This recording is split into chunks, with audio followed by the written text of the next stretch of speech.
To answer your question, yes, we are two adult women.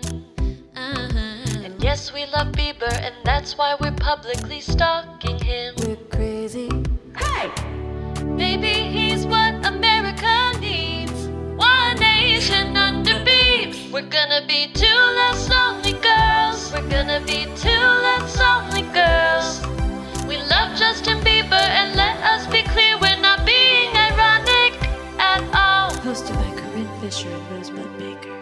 Welcome back, everybody, to Two Less Lonely Girls. I'm Rosebud Baker. I'm Corinne Fisher. And we have some news for you. We do? I think.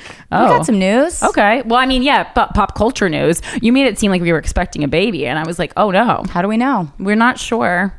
I'm not sure. I know I'm not sure. I'm pretty sure. This month, at least. You know, it's always a crapshoot. I will tell you this much. I DM'd with Carl Lentz today. You told me. Well, the thing is, when you mentioned him in your Instagram story, did you tag him? Yes. Okay, because that's the thing. He is like Bloody Mary or Beetlejuice. When you beckon him, he will respond. Yeah. And it's like, aren't you busy like with Jesus? Yeah. I mean, Jesus gives you time off. I mean, Jesus seems time consuming, listen, though. even God took a day to rest. So Good point. anyway, he fucking...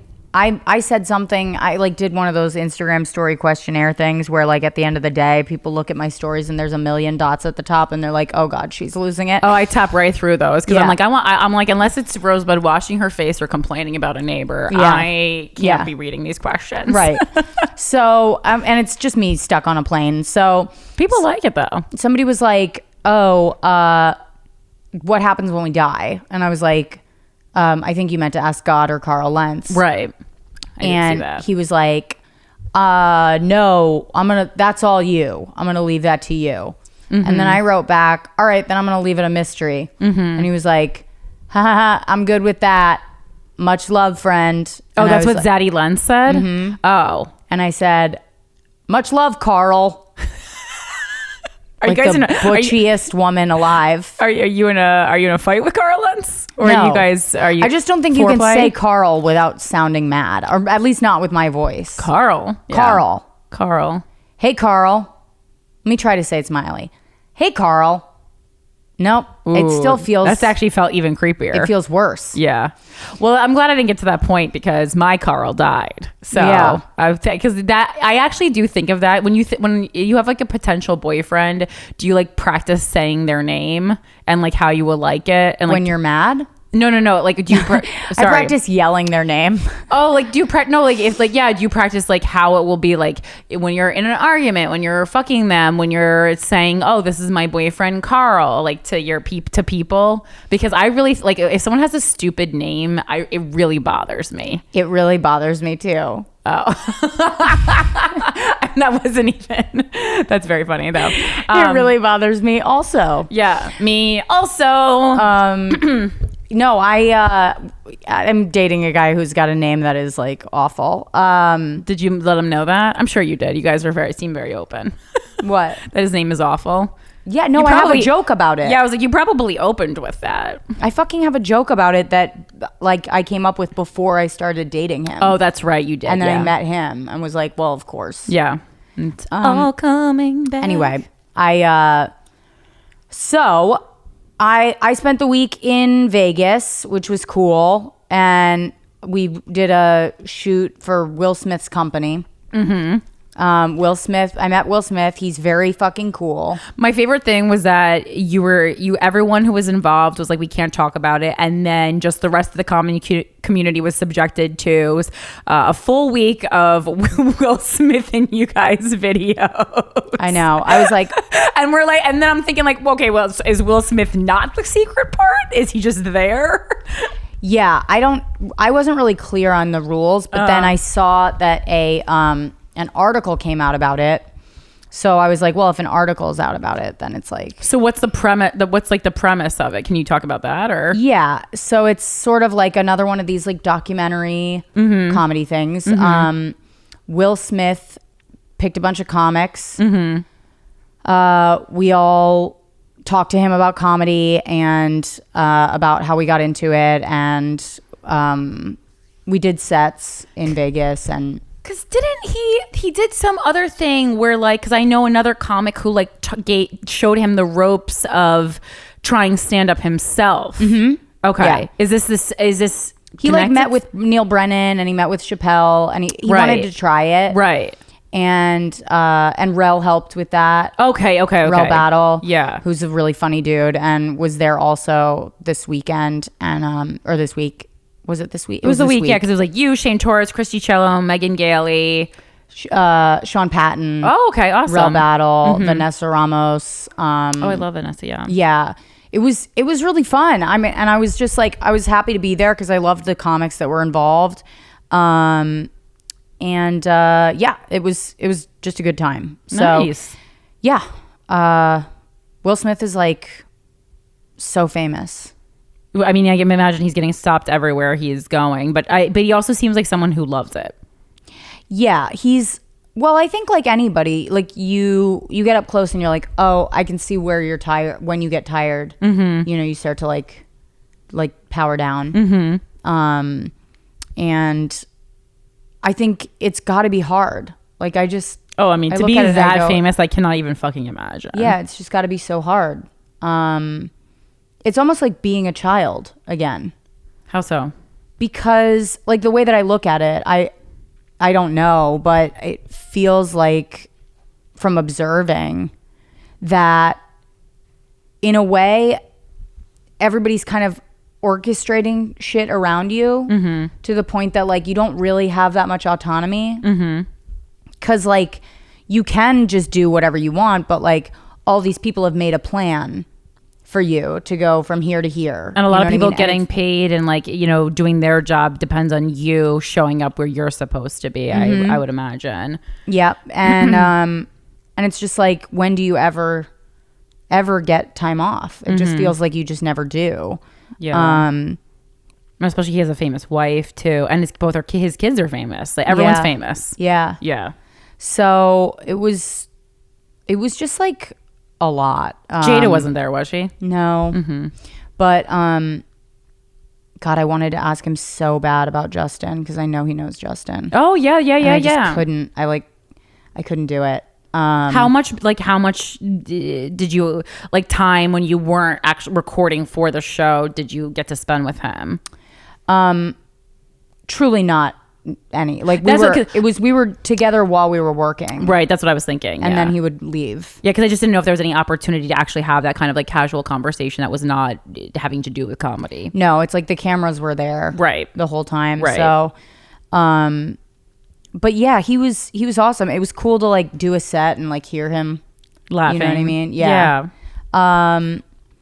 But yeah, I don't even know if I'm like supposed to be talking about this. I truly don't. It just wasn't clear to me like what the rules were because, and then I saw this article come out, and I was like, I guess they're talking to the media. If they didn't want you to talk about it, they would have specifically told you. So if they didn't specifically sit you down and say no, then you're fine. I mean, besides like giving away normal stuff that like common courtesy you wouldn't give away, personal stuff about Will. Yeah, you're fine. We did a show in a Top Golf. Because I was like half dream. of us have seen half the show on Instagram story. I was so surprised like how many photographs and Instagram stories with Will Smith that he was like even allowing to be posted. But I think most TV networks now these days, as long as it's not the results of a game show or politics, it's free promotion for the program, and it's exciting for people to see, so it's only going to help them and the project. Exactly. So, and it was really fun. Like it just felt like camp, I'm so tired and so dehydrated from the whole week. Yeah. I'm like, Rosebud's sitting here in a full winter jacket in my apartment, which is heated, guys, not to brag, but I do have heat. I'll be honest. Yeah. I'll be honest. Like going on the road, I'm not, even if it's not for something like awesome like this, like I don't like traveling. Yeah, like, I don't either. It's a fucking nightmare. I don't like it. It sucks, and it sucks because people will be like, "Come to my city," and I'm like, "You don't understand." Like, I was on the road for almost 2 years, every weekend for 2 years, and it is no coincidence that by the end of that second year, I was the most depressed I've ever been. Absolutely, my life. I was the unhealthiest I've ever been. Yeah. I was fucking dying. I had to cry on the phone to my agent, and I was like, please, can we stop this? I was like, life truly is not worth living if it's like this. Yeah. This is not fun. I don't care if it makes me less famous. I don't care if it makes me less wealthy. I don't care. This is not enjoyable. It was really bad. And like now it's nice when I go out on the road. I enjoy, like when I went to Nashville, it's like every now and then it's fucking great. And I feel so cool, like happy that I got to see the country and England and Canada. And I earned those trips. But like I love my home and I love New York. Yeah. And I love being with my dog. Like, it's like if you are always happy to escape, unless you're someone who kind of just has that kind of like almost like a gypsy feeling in your heart, and some people truly do have that. Like I think my ex truly does have that. But otherwise it's not. That's why there's so many songs about dreading going on the road. That's why comedians and musicians have terrible drinking and drug problems. It's like, this is not a coincidence, right? I feel like just when I come back, I'm like so depleted. But while I'm there, I love it. Like when I get there, I'm like, this is amazing. Day one's always like, oh my God, like an adventure. Yeah. But it's tough. It's physically, it's tough. So, I got back last night at like 1 a.m. I missed my flight. You love missing flights. This is like the third flight you've missed this year. I miss flights constantly. Jesus Christ. I've never missed a flight. Really? No. I miss a flight and I'm like, I missed it. Oh my God. To me, that would be like, I would be really disappointed in myself. I used to be like that. Yeah. I used to get so upset when I would like miss a flight or if I was late to the airport. Like it was like this traumatic thing where I'm always like, I treat I treat an airplane like it's the fucking subway. Like, I'm like, not the subway, but like a train. Like I'm making it by like 2 minutes to the gate. I do that for sure. Yeah. I kind of get a thrill out of that. Yeah. But no, missing it. No, that I would be like really upset. I miss it all the time. But like the thing is, like you've never missed a show because of it? Because I book my flights pretty tight to showtime because I fucking I want to be home. No, I've never missed a show. Oh, okay. That's I've never good. missed a gig. Oh, okay. Has it cost you a lot of money though? This was the first time that it cost me. No, actually, I lost money when I missed my sister's graduation. Right. This time I did spend them. It was my fault that I missed it, so I just like told the company that I would pay for my second flight. Yeah. And then I missed my flight home because it was a round trip, so I couldn't get on that because they were like, well, you missed your flight here, so you can't get on the flight home, which is bullshit. What? Thanks, American. You can suck my dick. I've never heard of such a thing. Yeah, American is trash. I've literally never heard Literally of that. That's I crazy. hate that airline. That airline needs to go. You just went of that range that you just hit right there, that only white women can hear that. Yeah. You just hit. You guys need to fuck off. I knew you had it in you. I've never experienced it firsthand, but I'm so glad I was here for this. Yeah. It's there.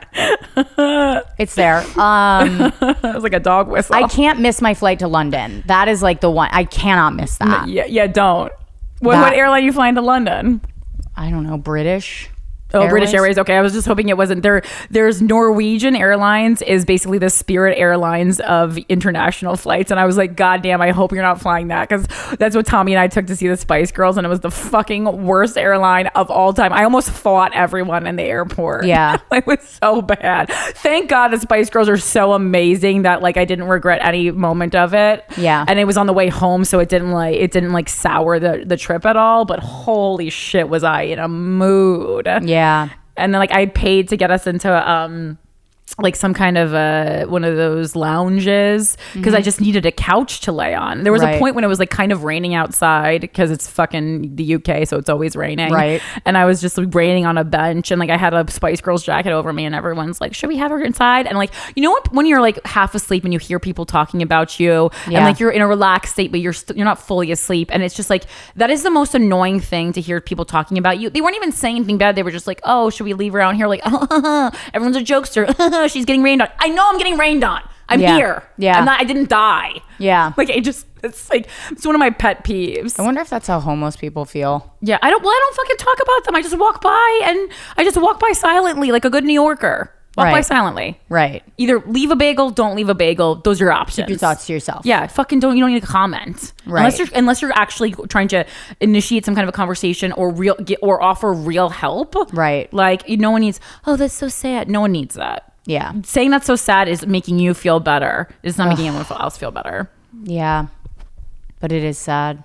It is fucking sad. You keep that thought in your head, and then you let it slowly pick away at you until you do something about it. Right. Yeah. Hello. I see the system. I see what you're doing. You see what I'm doing? Locking it in. In other news, yes, Taylor Swift. Oh, she's not speaking great. of Instagram stories. Does not keep her thoughts to herself. That's why I love her. Yeah. So remember when we did our episode about her and we were like, this is not about like blaming Scooter. It's about blaming the industry. Mm-hmm. Here's why I'm on her side this time. I was on her, just for the record, I was on her side. Yeah, I was on her side before, but I mean like. It's so funny because people will DM us and like they're like, oh, we know Rosebud doesn't love Taylor. I don't love her. They get so mad at you. I don't love her. I'm a Swiftie. But the fact that she is now like the fact that she put it out there again and now that it got some traction, now I'm like, okay, this is good because other people in the industry, other artists in the industry are starting to catch on and be like, yeah, this is fucked. Yeah. This needs to change. Mm-hmm. I don't know if it's going to actually change anything for her. I hope that it does. I do think that she has a right to her music. Mm-hmm. Like, she fully does. I also didn't understand exactly the situation. Oh, okay. Fully. What were you now. Unclear about? I was unclear about, I thought that she had sold her music to, you know what I mean? Like I thought that she was, I didn't realize that it was a surprise to her that it was being sold. Right. But wasn't it part of her initial deal that she made when she was a young up and coming star? Because all these young artists make these really fucking crazy deals because they're just so hungry to make it. From what I understood, she knew that he was going to sell her music. Mm-hmm. She didn't know who it was going to sell to. Right. And the fact that it sold to Scooter Braun, because she said multiple conversations with what's his face, her manager, or what's his name?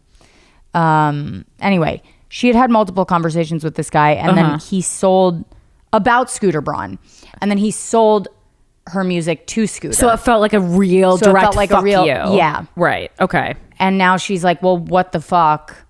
And if she does perform her music at the AMAs, she can't do the Netflix thing. She can't re-record. She can't re-record, and she can't do the Netflix thing. Which is a documentary, right? Yeah. So she's fucked. And I get it. Like I'm like, now I fully understand why she has to. Absolutely, but the choice to me is clear. Like you keep the Netflix and the re-recording, and you just fuck the AMAs because like awards shows, like they don't mean what they used to. Yeah, but she's saying like she's big enough now where she doesn't have to like play nice. She doesn't have to play by any of these rules. Yeah, she's fucking Taylor Swift. Mm-hmm. And you know what? More power to her. I agree. I do. One of the things I always really liked about Taylor Swift is even though she's kind of, even like this pop, even sometimes like countryish music star, she always really spoke up and was vocal about anything that she wanted to be since day one. And she was pretty young when we were introduced to her. And I think that's cool. And I know some people like think it's like white woman nonsense or like uppity because of who she is, but she's a white girl. She can't help that. That's how she popped out of the womb, right. Yeah. That's not her fault. I think, and I also think that like she's kind of paving the way for other artists to be able to be like, hey, this might fuck up some relationships for me, but here's the deal. Yeah, the music industry is crazy bananas. Yeah. Do you have the actual text from the Instagram story? I wonder if they're still up. Because then did you see last night Justin Bieber posted kind of a response? Because my Google homepage is so telling of who I am as a person. And I mean, I know it's programmed to do that, but literally the only kind of the updates I get on Google is about like Selena Gomez and Justin Bieber, and it's very embarrassing. This is the other reason why she can't perform at the AMAs. Or why she needs to perform at the AMAs is that they're honoring her with Artist of the Decade. So, here's the text. Guys, it's been announced recently that the American Music Awards will be honoring me with Artist of the Decade award at this year's ceremony. I've been planning to perform a medley of my hits throughout the decade on the show. Scott Borchetta, that's her old manager, and Scooter Braun have now said that I'm not allowed to perform my old songs on television because they claim that would be re-recording my music before I'm allowed to next year. Additionally, and this isn't the way I had planned on telling you this news, Netflix has created a documentary about my life for the past few years. Scott and Scooter have declined the use of my older music or performance footage for this project, even though there is no mention of either them or Big Machine Records anywhere in the film. Scott Borchetta told my team that they'll allow me to use my music only if I do these things. If I agree to not re-record copycat versions of my songs next year, which is something I'm both legally allowed to do and looking forward to, and also told my team that I need to stop talking about him and Scooter Braun. I feel strongly that sharing what is happening to me could change the awareness level for other artists and potentially help them avoid a similar fate. The message being sent to me is very clear. Basically, be a good little girl and shut up or you'll be punished. Yeah. It's very Weinstein. Yeah, Weinstein is another level. Well, no, it's what Weinstein did to like cover things up. I mean, he didn't, they're not, getting ISIS or whatever involved. Yeah. This is wrong. Neither of these men had a hand in the writing of those songs. They did nothing to create the relationship I have with my fans. So this is where I'm asking for your help. Please let Scott Borchetta and Scooter Braun know how you feel about this. Scooter also manages several artists who I really believe care about other artists and their work. Please ask them for help with this. I'm hoping that maybe they can talk some sense into the men who are exercising tyrannical control over someone who just wants to play the music she wrote. I'm especially asking for help from the Carlyle Group, who put up money for the sale of my music to these two men. I just want to be able to perform my own music. That's it. I've tried to work this out privately through my team, but have not been able to resolve anything. Right now, my performance at the AMAs, the Netflix documentary, and any other recorded events I'm planning to play until November of 2020 are a question mark. I love you guys, and I thought you should know what's been going on, Taylor. So that took fucking balls to write that. Yeah, it's good for her though. I hate this bullying behavior, and I mean it goes along with stuff that we've heard both publicly and privately about Scooter Braun. Hi, I'm sure one of your interns is listening right now, and I fucking cannot stand that nonsense. Like you know me, like I was ready since day one with this. I was like, oh, I'm ready for that cease and desist, Scooter. I will fight you on the street. Right. I was ready for it. Yeah. I don't think Justin came out and was like. And said that it was like a TMZ article that he shared that Taylor could perform her music. I don't understand how that's any different than like obviously it's televised, but like it's not re-recording because it will not exist after that on a Spotify or any streaming services, and it's just like okay, so what? Or if it I think they mean re-recording in any capacity. But the thing is like so technically then like if someone Instagram storied a concert of her, isn't that re-recording then? I mean because but that's you're not recording. She's not recording it. Are the AMAs live? Yes, because if they're live I feel like then it's not even it's literally a broadcast, and then if the AMAs were cool, they would just be like, you have to watch it live to see the Taylor medley, and we can't reproduce this segment of the show digitally. That feels like a way to get around it. I think they mean any recording though. I just like it to me. It doesn't, and a lot of times like that legal jargon, like the kind of like in my head what I'm seeing, and I've read over the years like a lot of entertainment contracts from my management days. Like it's like kind of in you can interpret it in several ways, and like if you had a fucking bomb ass lawyer, they could probably argue that the language was not specific enough. Right. is my guess. Yeah. Although a lot of the contracts I'm looking at as podcasting contracts, and that's like very new, so the language hasn't been modified. Right. Whereas the music industry has, I mean, it's number one, it's notoriously fucking corrupt. Right. It's like one of the worst industries as far as its treatment of its artists. Right. I mean, when I look at this, I go, it's almost unfair of her to have brought the other artists that Scooter manages into it. That's the one thing because it puts them in a really, really difficult position. Yeah, because it means it's like, oh, that's their manager. You're fucking with their money. Well, not just their money, but it's like it makes you look and at their relationship to their manager. It makes me think of like, you know, because Demi Lovato is one of the most recent people to sign with Scooter, and you know, then we're thinking of her and the average person, and even us, we don't fully understand the music industry, but we still are like a step ahead as far as understanding what it's like to be in the entertainment business. And I think the average person thinks, like why isn't Demi Lovato doing anything? And it's not, Demi Lovato doesn't have to, you know, for instance, be a martyr or a savior for every fucking other person in the entertainment business. Right. And you don't, and that's like, you know, that's how I felt about the Me Too movement too. It's just like, it's your story, and like if you are God forbid sexually assaulted, like you can share it, and that's really cool if you do, but enough has happened to you, and if you choose not to, no one should make you feel bad for that. Right. It's your that fucking kind of a experience. thing where it's like these people are responsible only for themselves. Mm-hmm. They, you know, Justin's responsible only for himself. Ariana, Demi, they're all responsible just for themselves. Yeah. You know, and to bring them into your drama isn't really fair. Well, it's kind of like part of call out and it's culture. a manipulation. Yeah. And that's what I didn't like about it.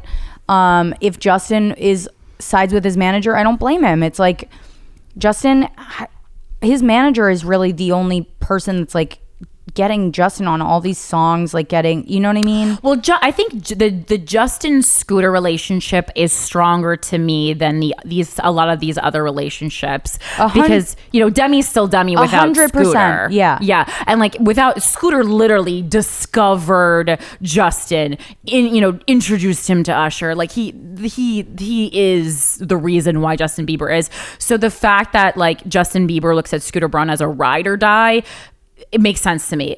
That being said, Justin, number one, we know he's not smart, and he's pettier than even me, and he's very childish in a lot of ways. And I just don't think like, whereas Taylor Swift to me is like very adult, and even if she is cunning and manipulative, like Justin, I just kind of like, I don't want to hear anything else from him besides I don't see Justin as not smart. I do see him as naive, but I don't see him as not smart. I don't think he's smart at all. Yeah, I just like, I look at his stuff and I mean like, and it's like, I even just looked at his Instagram story right now. It's like fucking 50 pictures of his own Crocs, which the fact that he's a man and he's not a chef and he's wearing Crocs, I could do a monologue on. Yeah. And then he's like sticking his foot in his wife's face and taking a picture of it. It's just like, it's that kind of shit. That's that egging houses, peeing on Bill Clinton pictures, Justin, that I fucking hate. Right. I do fear that if I spent the day with Justin Bieber, I would fucking hate him. Really? Yeah. I don't think I would like him. Really? Yeah. Whereas I think I don't know. Out of all Scooter's people, I think I would like Demi Lovato the most, because number one, I think she's like a cunt, and we would probably end up making out at one point. Mm-hmm. Like, yeah. I think we would either hate each other or be like the best of friends. Right. I don't know. I think Justin is like just like a sweet, naive, like he's like a golden retriever. That's like how I see him. Oh, that's very nice. That's surprising of you too, because I feel like I'm usually like, no, Lady Gaga just needs back rubs on couches. I get really upset. I get frustrated when he hasn't put out an album. I'll say that much. I get real upset about that. Oh, see, that's the part I get least upset about, because I'm like, he's Justin Bieber. If he never made another song again, he's still made more great songs than most people who are in the business. No. I'm like, make another album. I'll listen to Purpose all day, every day. Come on. I need another album. Speaking of other albums. Well, he did that thing with the Instagram likes, and then he didn't get the amount of likes that he said. I know. I know, but that was not the segue I was making. Oh shit, sorry. I was making the segue to Celine Dion's new album, Celine Dion, which the best frankly singer I could in the give world. a fuck about. I don't care. Everyone's excited about it, but it's not the kind of excitement obviously that comes when like Beyonce drops an album in the middle of the night. I'm like, where's this excitement coming from? Why? Well, okay. I will say this about Celine Dion. I also was not excited about Celine Dion as a performer until my 21st birthday when I was in Las Vegas. And I had and I will say opportunity, because even though I paid for the tickets, it was an opportunity to watch Celine Dion's fucking Vegas show. That was, and the only reason I saw it was like as a joke because I love Kathy Griffin, and Kathy Griffin talks about it at length. Well, at that time in her routine, Yeah. and it was just so funny to me. It was kind of like on par with like the Aziz Ansari, R. Kelly concert description. I even have like an homage joke to the Celine Dion joke that I do about Rod Stewart on stage. That's how much I love that Kathy Griffin bit. Right. That I like created basically like an honorary bit. But Rod Stewart deserved one. And my boyfriend at the time, who was almost a decade older than me, we were just sitting there, and he's wealthy. So this guy, someone lives in a mansion, had everything he wanted his whole life. But like our mouths were agape. This was the craziest, best, wildest performance I've ever seen. Wow. And I walked away and I truly understood, like her character depiction on SNL, like when she comes out and she's like, who does it? Anna Gasteyer. Yeah. And she comes out and she's like, I am Celine Dion and I am the best singer in the world. Like Celine Dion really is the best singer in the world. It's fucking mind blowing what that woman can do with her voice. Yeah. It blew me away. And I'm not even like a huge fan of the Celine Dion songs. See, but when you say all of that, I feel nothing. Yeah, and I understand that, but Yeah. if you went there, so because it's such a spectacle, especially when someone has a Vegas residency. Yeah. Because does she still live in Vegas? These Vegas residencies blow my mind, because speaking of like getting stuck on the road, like to sign a contract that you're going to do like 7 shows a week for 10 years, Yeah. that to me is crazy bananas. Oh my God. And also like to have to live in Vegas. Yeah. Which Oh is my God. Probably my least favorite city in America. just a fucking And I've been into godless pool of excess. Yeah, it's real bad. And I love excess. I hated it. Vegas is Getting lost in the MGM Bad. Grand was the worst experience of my life. I truly was like, that's saying a lot. yeah. And my sister drowned in the tub. I was gonna offer that, but I don't know when it's time to bring Yeah. that up or not. It's usually not. yeah, But I let you do it. I'll say that, yeah, you know how to, yeah. It's, I generally like, am just like, I'm cool with whatever, like if I'm on the road and I'm lost or whatever, but if I can't get outside, Yeah. I was like, what the fuck is happening? I was like, how do I get out? They sent me on a fucking sky bridge to catch an Uber, and then that sky bridge led me into another casino. I was like, I can't. And then I got in that car with that guy who smelled like vaginosis, and I was just like, I'm gonna cry. I'm fully gonna cry. I've never smelled anybody that smelled like that in my life. I mean, What did you do? Stick your head like, out "Do the you window like live a here?" dog? Oh. I did actually. I rolled down the window and like put my head like towards the window, but I was like, it's making it worse. Like I can't. Oh, I get immediate migraines. I can't. Might have had to get out of the car. I couldn't at that point. Yeah. I was like, I gotta get back. I gotta get back to the park. Yeah. We stayed at the park MGM, and I fucked it up, and I went to the park or to the MGM Grand. Oh, okay. Vegas is very confusing. It's really confusing. They trap you because they just want you to give up and keep purposefully spending money. Confusing, yeah. Of course. It's purposefully confusing. They pump the casinos full of oxygen, so like you're never tired. Oh, I didn't know that. Yeah, they put oxygen in the casinos. That 21st birthday was the first time I went to Vegas. Obviously, like why the fuck would I go at any other time? And I wish I had it on me, but there's a picture of my boyfriend at the time, and day one where I'm 21, I fucking look great, I'm happy, cute cheeks, and then we were there for like 3 days. Day 3, it looks like we had been through some kind of it looks like we were in a Japanese game show, or that we were like locked in a box. We were Brie Larson in the room. Like it was rough. I fully felt like I had relapsed. Yeah. Like I was like, I feel like I relapsed, even though I haven't. I'm like sitting here so dehydrated. in the airport on the floor. I couldn't care less that I missed my flight. I called my manager. I was just like, yeah, I missed it. Can I get on the next one? And he was like, let me fucking take care of it. And he was a good sport about it. Rosie's But like, back on her bullshit. he was just like, Jesus Christ, this woman. And then the next flight out was at 9 p.m. And then they finally found one that was at 2. And that got delayed until 3. And then I thought I was going to miss my connection. But then I found out that I was on the same aircraft to get to New York from Dallas. So it was like this whole day of just being like, what a travel day that would have made anybody go crazy. But I was just like, I don't care.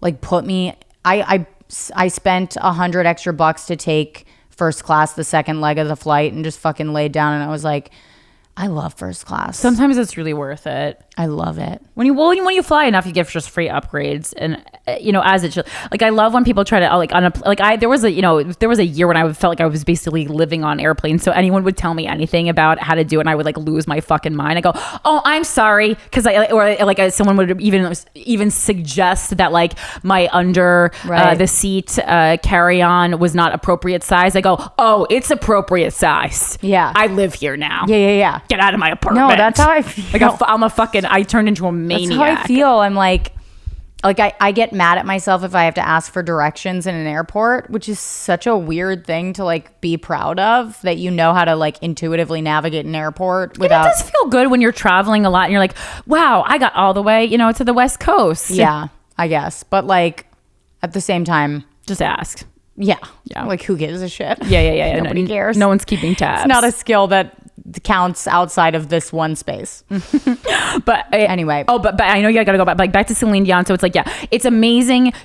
And then also with just like the bells and whistles of Las Vegas, there's also this mega huge Celine Dion souvenir shop. Yeah. And you walk in and you go, I didn't know I needed a Celine Dion golf ball until I saw that one existed. I don't even golf, and I go, I have so many Celine Dion. I have like a cap, a t-shirt, and like it was just the whole experience was over the top, but in the best way. Right. And then there's like a photographer who comes through the audience and photographs every couple in the audience. And That's like you cute. can buy, like, it's just, it's so much. And I think anything less would leave you disappointed. But like for a comedian's, performative interpretation of a concert to not only live up to, but to exceed those expectations. Right. That took a lot. Yeah. And it was even So this is better. really about Kathy Griffin. Well, the inspiration was, but then when I got there, Yeah. it was about Celine. Right. And it's not, it was like the Celine experience. Kind of, it reminded me of Rod Stewart. I do like Celine, Celine has more songs that I like more than Rod Stewart. But the same with Rod, like I'm not a Rod Stewart fan, but was I absolutely entertained and riveted throughout that entire concert? Yes. I certainly was. I certainly was. And that concert was more expensive than the Celine concert. That's amazing. Yeah. It was just, I don't know. I love a spectacle. Yeah, I know you do. I love a I'm spectacle. Like, maybe I'll someday go, because you're the second person who's been like, you got to go to these like Vegas shows. I know. I really want to go to the Gwen Stefani one. I want to go to the Britney Spears, like the Gaga. I do want to go to the Gwen Stefani one. Yeah. That one I'd be down for. I like her so much. Yeah. Okay, what's making you less lonely this week? I finished season 2 of Insatiable. I fucking love that show. I love that show. Yeah. Do you know this show? I haven't seen it. Yeah, I mean, to me, do you remember that when we were kids, like probably high school age, there was a soap opera that was like a little campier and young for the young people called Passions. No. Okay, so my friend Vicky DeVille. Wait, I do remember Passion. There was like a fucking like puppet on the show. There's a witch. I never watched a soap opera. My mom didn't watch soap operas. My grandma didn't. But my friend Vicky was like, you gotta watch this show Passion. So I started watching it, and I love camp, because Right. that's like a TV spectacle. And the acting is bad, and like the plot twists are so crazy. But like Insatiable reminds me, it's like a little bit of a more believable but still wildly unbelievable Passions, and with better acting, better cinematography, obviously. But like I love this show because it was the show that had so much kickback or Pushback season 1, because it was saying it was like triggering people with eating disorders. And like, yeah, I absolutely see, because like she's binge eating a lot on the show, but it's like, if you have an eating disorder, this isn't the show for you. There's something to trigger anyone, right? I'm sure you wouldn't want to watch, like, we all have things in our lives that I wouldn't want to watch. Like, I wouldn't want to watch a show about someone who gets cheated on and then their ex-boyfriend goes and lives in an RV. Like, right. That's not the show for me. Right. It's not your show. It's not my show. Not right now. Until you sell it. Until I ride it. Yeah, I started reading Chuck Palahniuk again, which is like, I don't know, maybe a mistake, but I started. It is making me feel less lonely.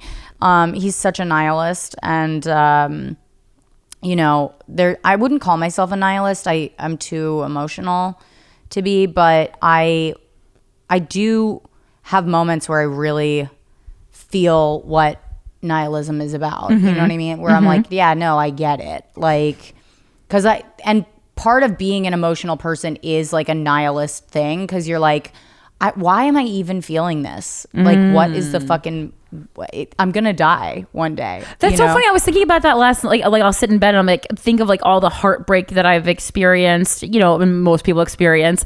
And I was like, do I even put myself through this? Because none of this matters. Yeah. But I started reading a collection of short stories of his called Make Something Up. Okay. Stories you can't unread. And it's great. I just like wanted to put that out there as a recommendation. If you guys haven't read Chuck Palahniuk, he wrote Fight Club. So I was like, I think I just wrote. I read Fight Club and Choke. I read Fight Club, Lullaby, and then this is my third. He's probably the author that I've read the most about. No, I read like all of The Dog's Journeys. Actually, what's that? A dog's journey, a dog's purpose. Oh, I know A Dog's Purpose. A Dog's Purpose, that by? A Dog's Journey. A dog? It's by a dog. I was like, is that by like a known author? I fully don't know the author's name. Oh, okay. But I couldn't even read those books. I would cry the whole time, I think. That's, I think, why I read them. Oh. Anyway, so Chuck Palahniuk, guys, I strongly recommend this collection of short stories by him. I love that. And what do you have to plug? Where I'm like thinking, where am I in life? Okay, yeah, so ticket links I think will probably be up very soon for the Albuquerque date. I think we might just do one larger date, but it's going to be either December 27th or 28th, Albuquerque, New Mexico. I've never been. I'm so excited. I'm so excited to meet all you guys. And then Los Angeles, a variety of shows that will be popping up in the next several weeks, December 30th and December 31st, which is New Year's Eve. And then for those of you in New York City, my residency with Christina Hutchinson at Caveat is Monday. I think it's Monday, December 2nd. It's December 2nd, whatever day of the week that is. And it's the last one of the year, and it's very important. It's at 7 p.m. So please come. Thank you. Nice. I'm going to be in London next week. I'll be at the Bill Murray on November 24th. Hold on. That's a great time of year because they're going to have all the Christmas stuff up. It's going to be fucking delightful. I know, it really will be. And I'm You've gonna been be there to with London, my new right? love. I can't believe you just said that, and I'm so glad. I told my ex. 4:30 p.m. Bill Murray Theater. Not 4:30. Sorry. It'll be 9:30 p.m. She was like, "It's a tea performance. We're doing it on tea time." And Sunday, November 24th, tickets are on Live Nation. Sorry, I'm so out of it, you guys. It's crazy. I feel like I'm on drugs. I know. I can't believe that I even convinced you to record today. This is great. This is fantastic. I'm basically Taylor Swift. You are Taylor Swift. All right, you guys. Thank you so much for tuning in. You can follow us on Instagram and Twitter. I'm at Rosebud Baker. I'm at Philanthropy Gal. Mike Coscarelli is our producer. He's at Mike Coscarelli. And then Sarah Dooley is at Unreleased Dooley. And you can purchase her book, which is out now. Are You My Uber? Thanks so much. We'll talk to you next Monday. Bye. Bye.